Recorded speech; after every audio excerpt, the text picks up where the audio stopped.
Delaware Statutory Trusts provide an excellent tool for investing in commercial real estate without the hassle of being a landlord. This video explores Delaware Statutory Trusts, or DSTs, by addressing what they are, how they work, why they may attract investors, and some of their downsides. A DST is not a typical trust. It's more of an arrangement for investing in real estate. DSTs provide individual investors with access to individual commercial investment properties or a portfolio of such properties that might otherwise be beyond their purchasing power. There are two main parties to a DST transaction. The investor is the individual or entity that invests in the DST. Individuals, trusts, or business entities such as LLCs and partnerships can invest in DSTs. The sponsor is the entity that vets, acquires, and manages the properties. There are more than 50 unique sponsors, including, for example, ARA's Real Estate Exchange, Inland Private Capital Corporation, and JLL Exchange. Why would one invest in a DST?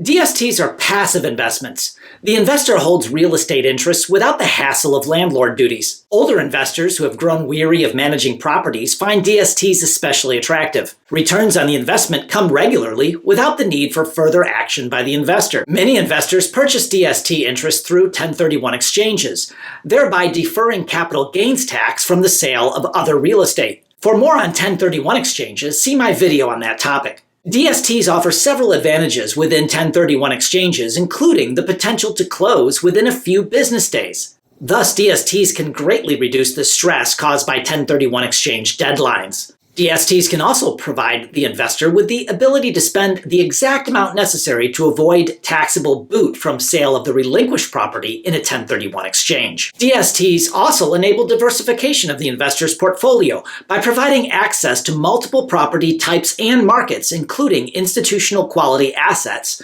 for lower amounts than would otherwise be required. A typical minimum required investment in a DST is $100,000. DSTs have some disadvantages. Commentators often cite lack of liquidity as a major disadvantage of DSTs.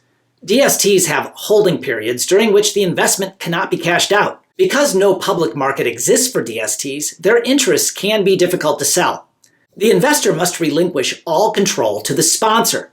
This includes not only control over management, but also control over whether or when the DST sells the properties. The returns on DSTs are uncertain, being subject to rental market conditions and other factors. Indeed, the amount and timing of distributions to investors may vary. Finally, DSTs come with fees and costs that the potential investor should consider carefully.